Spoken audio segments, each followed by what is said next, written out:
So, Possession is this new supernatural thriller set in Jamaica, a 5-episode Sky original. Essentially, it's a wealthy real estate owner passes away and cuts his own child out of his will, leaving a £50 million fortune to an unknown, triggering a tense investigation. Now, one of the things that immediately caught my attention was the magic in this show. This felt very much like Lovecraft Country if you've ever seen it. Horror, magic, urban fantasy stuff. Right up my alley. So while watching this, I kept wondering how much of this is actually based on Jamaican spiritual tradition. I'm part Jamaican myself, but I don't know much about that side, so this was a great chance to learn off the back of this show and just dive into it and see how they use the culture in this series to keep things authentic as possible. And honestly, the verdict is it got a lot more complicated than I expected. Some really interesting stuff that was happening. There's a moment in Jamaican history where enslaved people used spiritual charms to try and stop British bullets. So yeah, let's get into it. There will be probably spoilers, so you've been warned. Now, a lot of what the show is playing with has roots in Jamaica's actual history from what I'm seeing. So they did do good in a lot of areas. But then the show takes these traditions and mixes them up with ghosts, possessions, and good old-fashioned horror movie shenanigans. Let's start with Obeah. And first, Obeah shouldn't simply come down to Jamaican witchcraft, which people will call it that, but it's a little misleading truly. Obeah is a complicated Afro-Caribbean tradition that developed through the meeting of different African spiritual and medical practices with very specific conditions of the actual slave life and colonialist history. Enslaved Africans came to Jamaica from different parts of West and Central Africa, bringing their own beliefs and practices with them.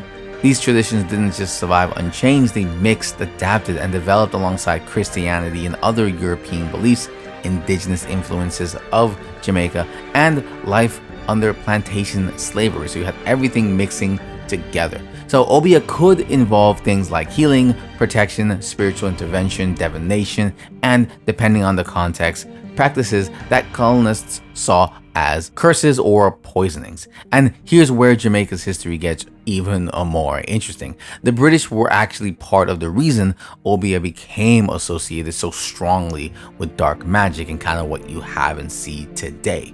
But in 1760, Jamaica was dealing with one of the largest slave rebellions in history of the 18th century British Caribbean.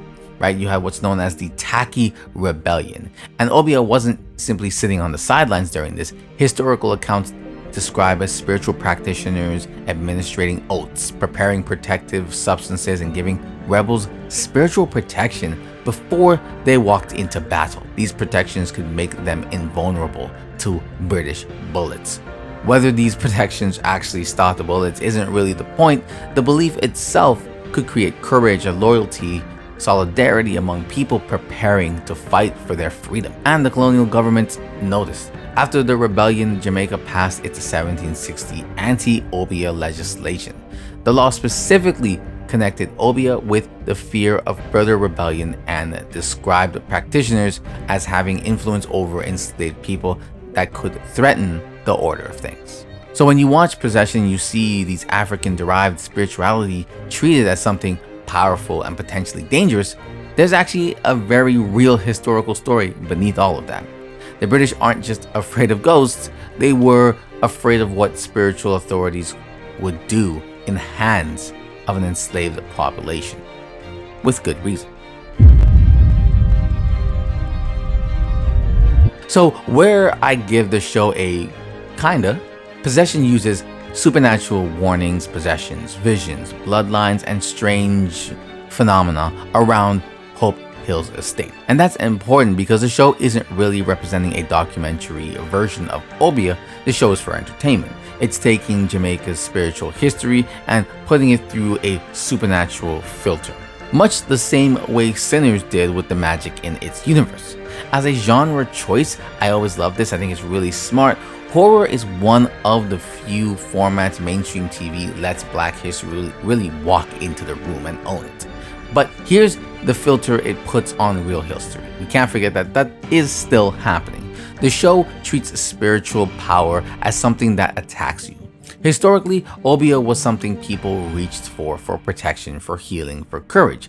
I refrain from calling it a religion because I don't think people see it or saw it like that per se, but it fills those religious holes a person is looking for, not something waiting underneath the floorboards to punish you. Speaking of which, one of the more interesting examples is the stuff surrounding the objects hidden around the plantation. Claudia, our main character, encounters an ominous trunk and is warned about disturbing things she doesn't really fully understand.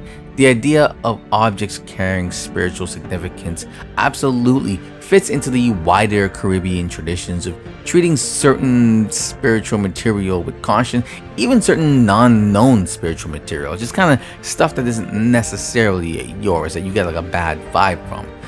Don't even think this is a Jamaican thing alone. I think this happens across a lot of the Caribbean islands. But here's the distinction.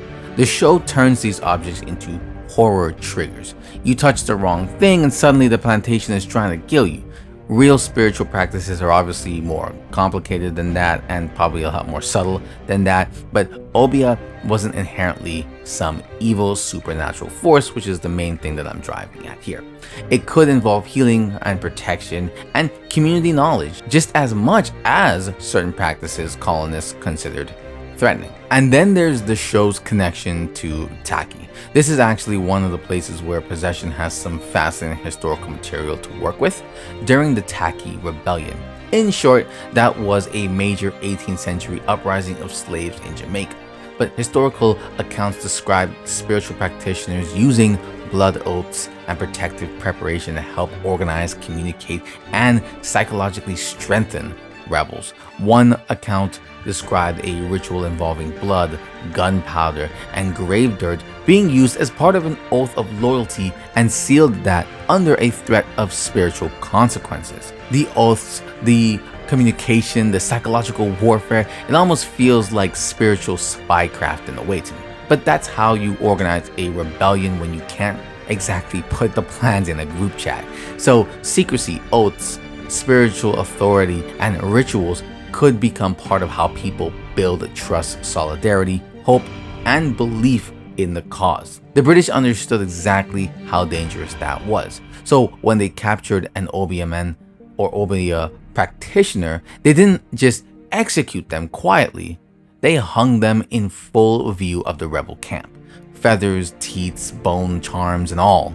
Specifically so the rebels could watch and lose faith. That's not courtroom punishment, that's theater, man. That's the British ran their own horror scene on real people to break a belief system.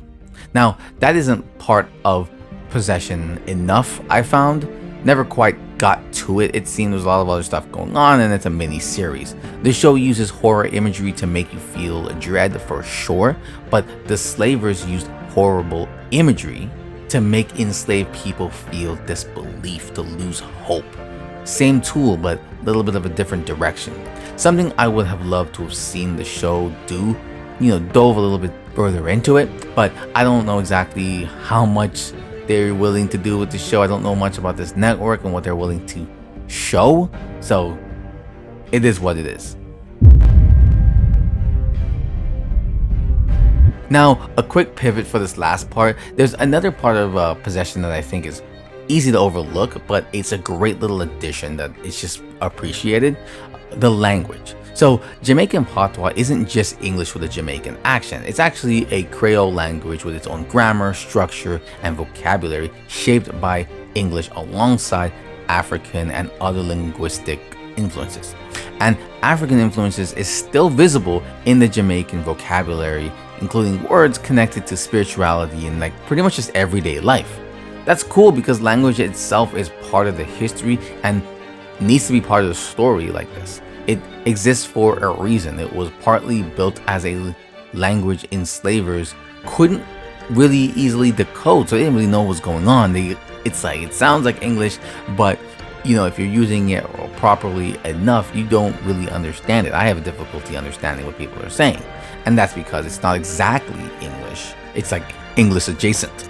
So adding more to the whole spiritual spycraft thing I was mentioning before, enslaved people from different African societies were forced into the same colonial system, and communication developed in that environment very organically. So when you hear Jamaicans speak in possession, you're not just hearing somebody sound Jamaican, you're hearing one of the cultural products that came out of that history. This is why so many times you can't just cast someone who can put on a Jamaican accent, because it does go beyond an accent truly. Something I myself, I didn't really understood, or rather I didn't know at all about it until researching it for this video. So it's been pretty cool. I appreciate that the production actually has Jamaican talent behind and in front of the camera, something that's rarely happens as well. The series is directed by Jamaican filmmaker Storm Salter, I believe is how you say the name, and Sheldon Shepherd plays Cujo East alongside several Jamaican actors.